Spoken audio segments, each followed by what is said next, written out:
And welcome inside the Pitt Studios here at the Peterson Events Center. Jeff Hathorn with Jeff Capel, Panthers head coach. And Jeff, you had said after the game the other day, you kind of need a break. You had so many games in so many days. How much you and the guys looking forward to getting a little practice time, getting a little work in? Yeah, I think the most important thing right now was a break. So we actually took 2 days off. We took yesterday off and today off.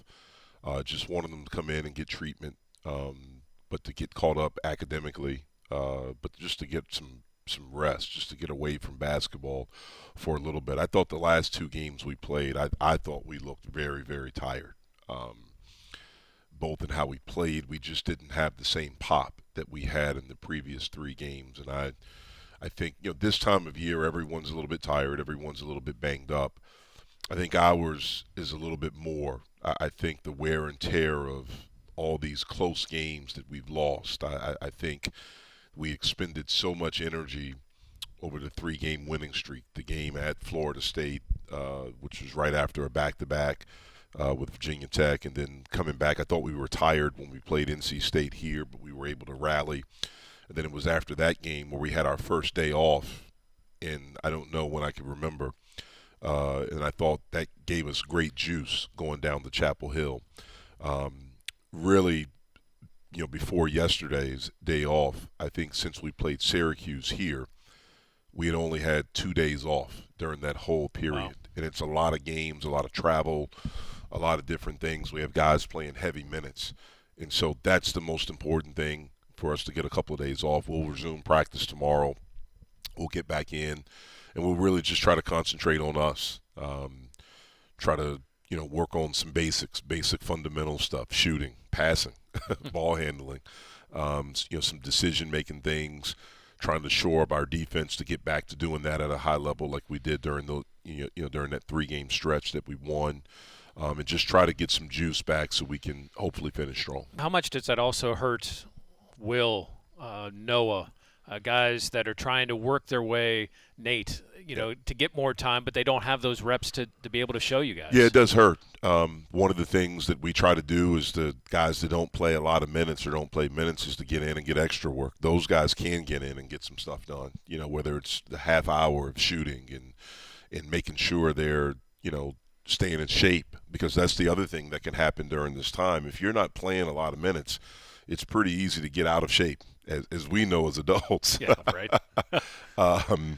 And when you're not playing a lot of minutes and you're not, practicing and getting up and down in practice, it's very easy to do that. So with the guys that don't play heavy minutes, we try to get some extra stuff done with them.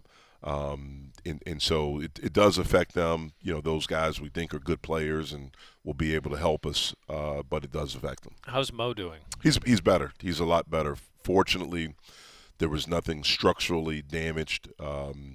He's gotten better each day with treatment. We did an X-ray right there.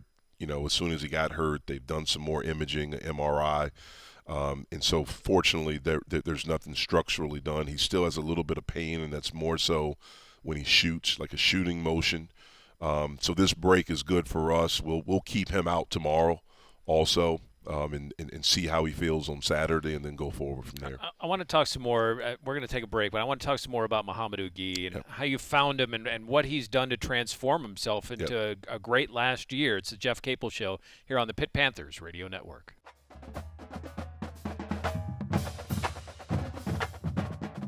Mcgusty's had some highlights this year. Yeah. I mean, some of his follows, his three-point shooting.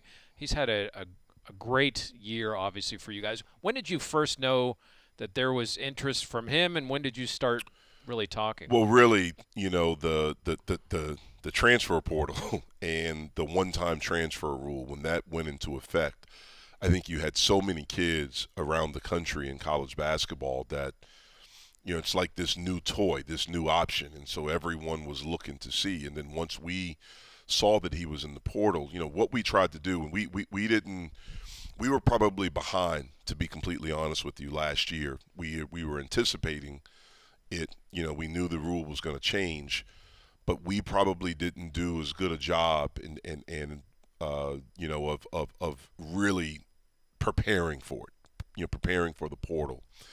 And one of the things that we've done in anticipation, well, with it right now, is that we've hired someone. I hired someone. That's what Kyle Saplicki does on our staff to kind of monitor that and to, so we're prepared for it right now. Like Right. we're really, really prepared for it.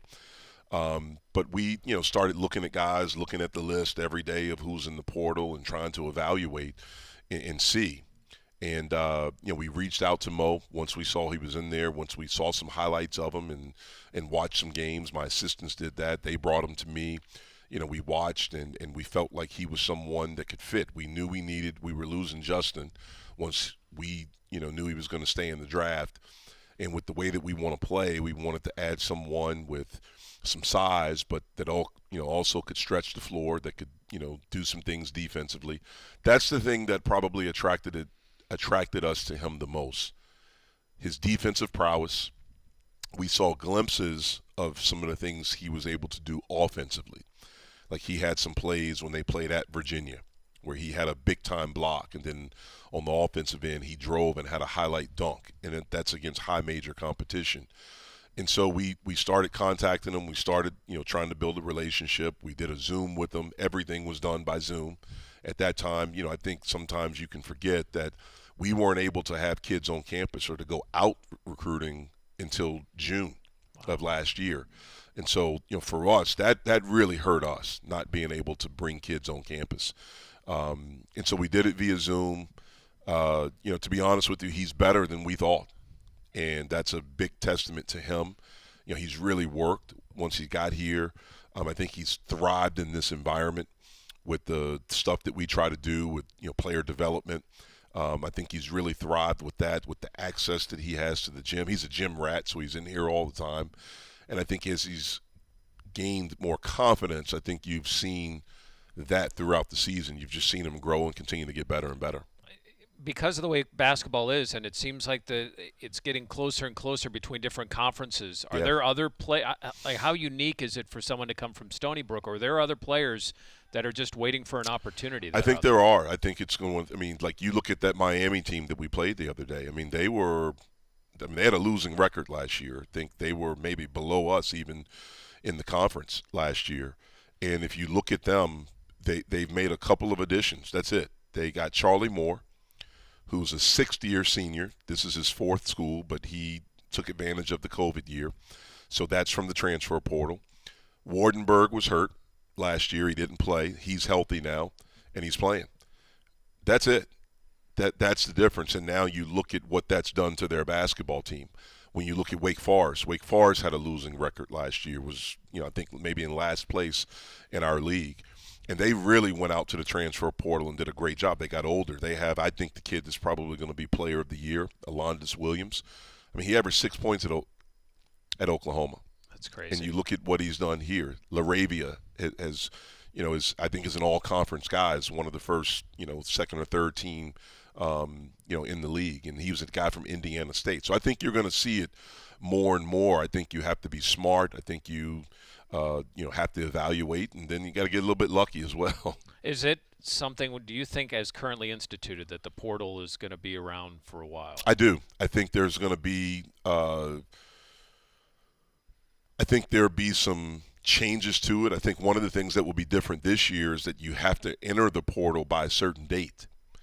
That that's in effect right now, and so I can't remember. I think it's maybe by the end of May you have to be in it. Last year was chaotic because you could do it at any time, but I think it's something you're going to see more and more. I think it's going to affect high school recruits, because if you can get a really good player from the portal, you get old pretty quickly. Yeah. You look at that Miami team; they're an old team.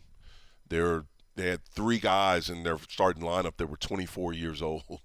And so you can get better quickly. You can get older guys that are experienced college players. That Miami team, their starting backcourt has scored over 4,000 points. And so well, it does seem like Mcgusty and Wong have been around forever. Yeah. McGusty's another 6-year guy. And so, again, that's and it can happen fast. And that's something that we're excited about it as we go forward. With the guys that we'll have coming back, but just the thought and going out and trying to add guys in the transfer portal. Well, as you build, you're looking at a proven college guy as opposed to looking at a high school guy. No question. And you look at the guys that we have. I mean, I think Jamarius has been a great addition to our team. I think Mo has been a great addition to our team. You know, obviously once we got Ithio back and he got into a rhythm, like that was, again, the team we anticipated having at the beginning of the year is, unfortunately we had some things happen. But again, our guys have continued to fight, and my hope is that we can finish this thing out strong. All right. Somebody asked me to ask you this, so I'm going to keep my promise. Is there any way Mo gets another year? Jeff, we have tried, man. We have tried to figure out and, see if there is a way, if there was any way possible, because he's a kid that I just love being around. He's a joy to be around. He shows up every day. There's no, selfishness, no moodiness. No, he's just a pleasant guy to be around. He's a really cool guy. We've had him on the show. You got a chance to see him, and anyone that has any interaction with him, you see that. And then just who he is, I think he can become a really, really good player. And I wish there was a way we could have him for one more year. I think there's an alias. Just get a different name. It's Gahamadou Me. Yeah, exactly. For next year. Hey, I want to ask you about this season in the ACC and how this is played out, and if there are any teams that have really surprised you this year as we continue. It's a Jeff Capel Show on the Pitt Panthers Radio Network.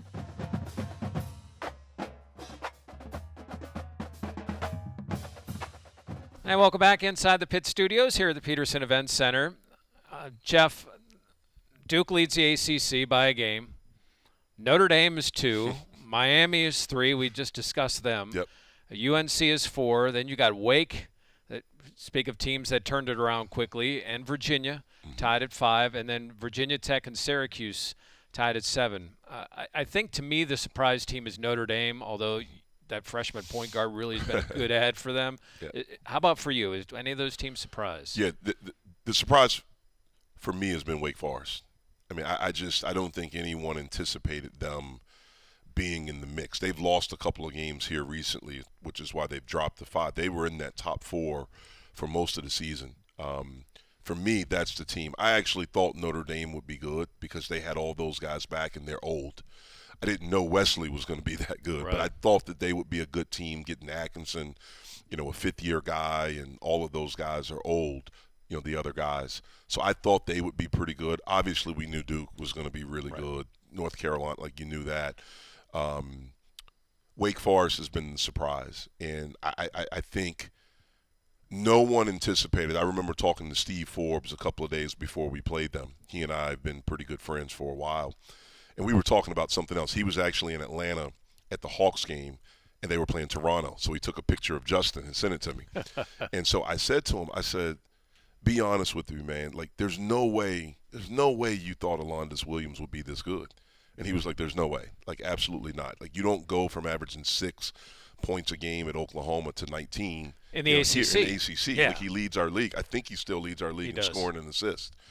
And so there's no way you can anticipate that. So for me, that's probably been the biggest surprise.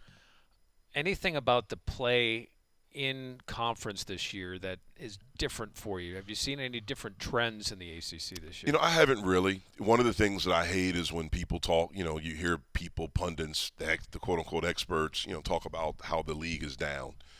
I still think our league is really good. I don't think there's an easy game in the league, whether it's us, Boston College, NC State, Georgia Tech, Clemson. I don't think there's an easy game in our league. I think they're outstanding coaches. I think they're really good players. They're prideful programs.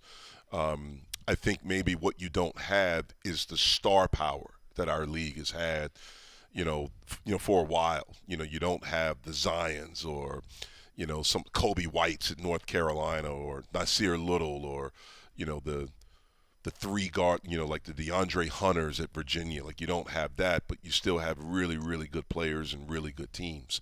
And I just think it's been a battle. You have teams that are old. I think if you look at the top, with the exception of Duke, those teams, Notre Dame's old, Miami's old, Virginia's old, those teams up there. And so I think maybe if there's a trend, North Carolina's old. I think if there's a trend, like, how do you get old in this league? Can you keep the guys that you want to keep? Can you go out and add guys from the transfer portal? that fit what you want to do, and you're old. Yeah, it's pretty remarkable. The ACC tournament's going to be crazy. Yeah. I mean, really. I mean, I think Duke. I think you're right. I think Duke is the best. Duke's team. the most talented. Duke is the best team, and they're the most talented. But in that tournament, as we're seeing on the ACC network and looking back at some of the great moments, I mean, you just don't know. You don't know. You don't know. Can a team get hot? Right. You know, can they get the magic? And that's what makes the ACC tournament so special every year. You know, I remember my senior year at Duke. We won the regular season. We were the 1 seed, and we got beat by NC State, who finished last. They were back then you had to play in to get in, and they had a magical run. They went to the finals. They got beat in the finals of the ACC tournament that year, I think by North Carolina, but they got on one of those magical runs where it just, overtook everything, and anything can happen. You mentioned a few of the names. Let's discuss next some of the best players in the ACC and candidates for Player of the Year as we continue. It's the Jeff Capel Show on the Pitt Panthers Radio Network.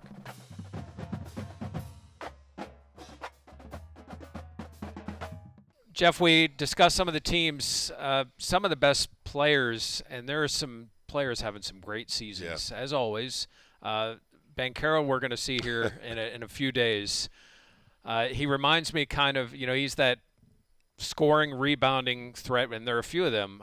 What do you make of the way he's played this year? Well, I think he's by far the most talented guy in our league. I mean, I think he's been phenomenal. I think, but he's been, at times like a freshman, which you expect. But he is outstanding. He has this combination of size, power, finesse, skill, competitive spirit.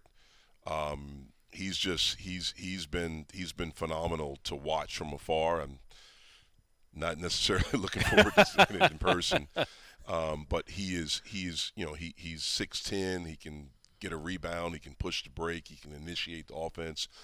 It seems like he has a really good feel. He can really pass the basketball. He's kind of a matchup nightmare because you put smaller guys on him, he can post them, and he's so strong and physical. You put bigger guys on them, they can pull them on the perimeter. If they go to a quote-unquote small ball lineup, he's the center. And so how do you match up with him? And so he's an outstanding player. We mentioned Alondus, and to come in and be first in a new league in scoring and assists. Now, obviously, that means you're touching the ball a lot. Yeah. But what else does it tell you about his game that he's first in both? Well, the thing that impressed me when I was preparing to play them, and so you're watching tape and then playing them live, is his feel. He has a really good feel for the game. Like, you can't speed him up. He sees things happening before they happen. He can anticipate. He can really, really pass. He's big. He's strong. When he wants to, he can be an elite defender. We've seen that. So he is just he is. I mean, for me, he's been, because I didn't know anything about him. Right. And to see him come and to see what he's done and just the life that he's interjected into that program has been amazing. We mentioned how deep the league is. Sebron's having a heck of a year for NC State. Heck of a year. Really, really talented guy. Redshirted his freshman year there, and so he's in his third year as a sophomore, but long, athletic, can really drive it.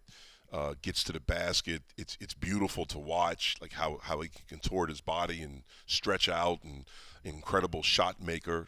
Not really a three-point shooter, but really can make shots, can pass it, obviously rebounds it. I mean, just really, really talented kid. You guys did a great job on Armando Bacot, but he is also having a tremendous year. Man, he is. I mean, to average that many rebounds and to score the basketball like he does, he plays with great physicality, great competitive spirit. He's got really good hands, good feet, good touch, and just is a double-double machine. Your father was a coach. Yeah. You have a son. What Buddy is doing playing for his dad, the numbers are great, but, there's pressure there, especially in a place like Syracuse. What do you make of his game and how he's handled playing for his father? I think it's been really cool, to watch, and now with Jimmy there also. But when you look at Buddy's career, it's interesting. My brother played for my dad in the G League. It was the D League at the time. My dad was a G League head coach. We both, didn't play for our dads in college. My brother was thinking about it. I think if my dad would have said, I want you to play for me, I think there's no question my brother would have gone to Old Dominion. As that was going on and my brother was being recruited at a very high level, he was a top 5 player. I remember my father talked to Tubby Smith, and he talked to him like, "Hey, give me like your son, play, like, give me some advice." And the one thing Coach Smith said to him, Coach Tubby Smith said to him, is that I wouldn't do it unless he would be my best player. If I could do it again, I maybe wouldn't do it unless he's going to be my best player, just because of the dynamics in the locker room. And I think that's one of the reasons why it's worked at a high level at Syracuse, because Buddy's the best player. He's been a really good player. He shoots it. He's a gym rat. I've known Buddy since he was little, from these USA basketball trips, and he's a gym rat. It's been amazing to see how much his game has developed and how much better he's gotten. But he can really, really score that ball. All right, 2 dark horse candidates for ACC Player of the Year. Cameron Mcgusty, I think he's experienced. He can do a little bit of everything for you. He's a really good player, and he's gotten better since last year. Last season and the previous seasons at Miami, he could score, but he was an erratic shooter. He was kind of a streaky shooter, and he was more of like just a right-handed driver. And I think he's really shored up his shooting, where he's been more consistent there. But I think, in my opinion, where the biggest leap has come is his ability to create off the bounce. He's really tightened his handle. He's able to do things going left now. Obviously, with maturity and age, he's gotten stronger, so he's able to play through and finish through contact, and has become one of the better guards in our league. I know you feel very high esteem for Mike Krzyzewski. He is in town coming up on Tuesday. We'll talk about that as we continue to Jeff Capel Show on the Pitt Panthers Radio Network.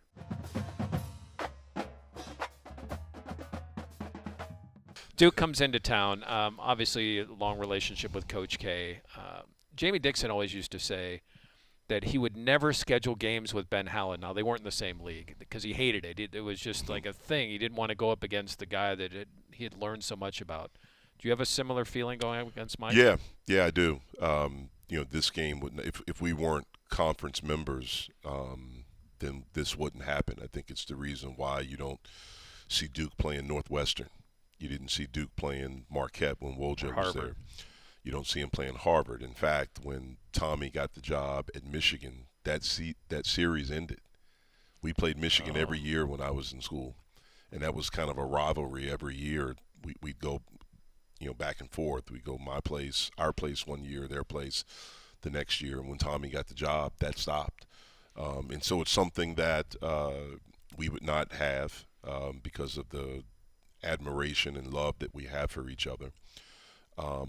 But we are in the same league. We do have to compete.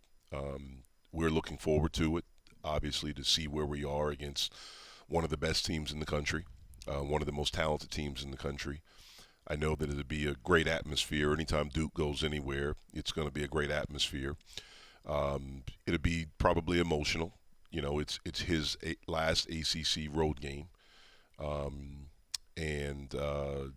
Hopefully our fans and the fans that are here will honor him,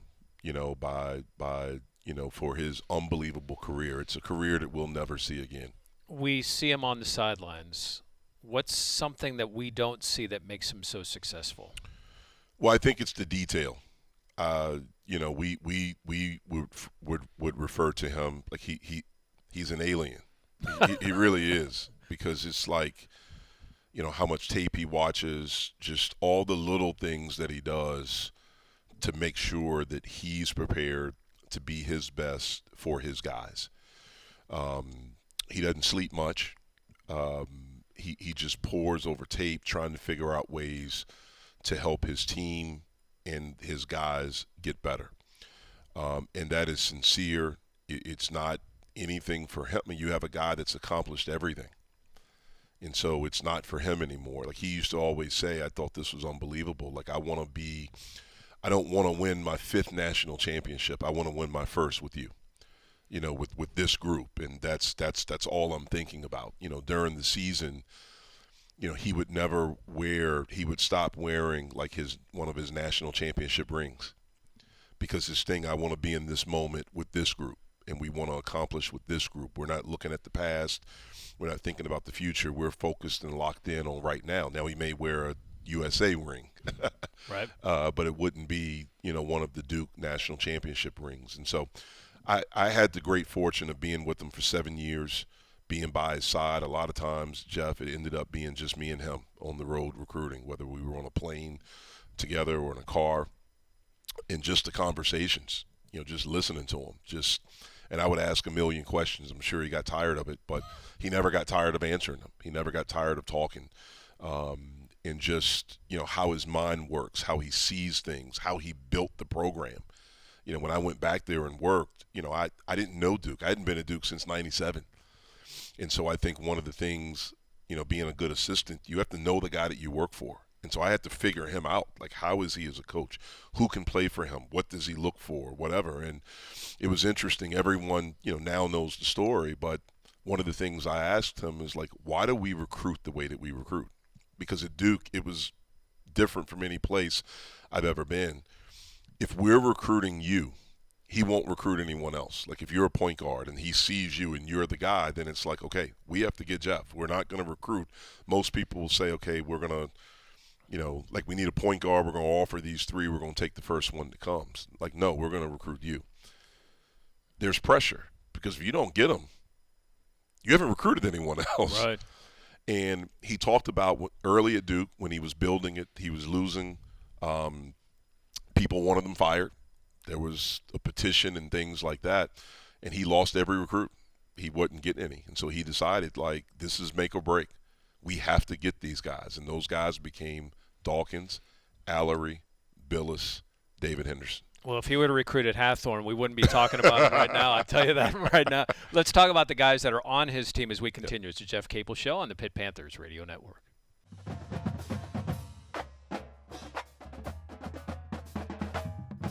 Duke Blue Devils come to town in a few days on Tuesday night, 8 o'clock. They have 5 players averaging double figures. That's a nice thing to have. Yeah, all high-level guys. If you look at the latest mock draft, 4 of them are in the top 30. So that's first round. But they're big. They're really athletic. They have some experience now with Mark Williams and Wendell Moore and Jeremy Roach. And then they have the 2 outstanding freshmen with Banchero and A.J. Griffin, who's really having an outstanding season as well. Joey Baker's playing a lot better for him, another experienced guy off the bench. Theo John, an older guy from Marquette, who's old and big and good. I mean, they're very, very talented. They have, their offensive numbers are huge. Yep. But how much does that come from the way they play defense? I think a big thing is the way they play defense. They have, perhaps the best rim protector in the country in Mark Williams. And then they have length and size everywhere. They can pressure because they can really protect the basket. And so I think a lot of their stuff comes from how well they play defense. It's amazing when you can protect the basket. Yeah. The chances you can take up front. Question. No question. And you see it from this Duke team, obviously leading the ACC. That comes your way on the Pitt Panthers Radio Network at 7:30. Well, Jeff, it's good talking to you. Yes, I sir. appreciate this hour. We have one more show left, Yep. and we're at that point in the season. Yeah. Best of luck. Good luck with practices. Thank you again, as all year, for everything that you do. Appreciate it, man. I also want to thank Matt Plizga for everything he does to set up this show and make sure everything goes smooth. Same with Amanda King, Absolutely. who comes here every week, drags in all this equipment, sets it up. The crew here at the Pitt Studios that do an awesome job making sure that it happens. To Cale Berger and our Pitt Studios. Remember, 7:30 pregame, 8 o'clock tip on the Pitt Panthers Radio Network Tuesday.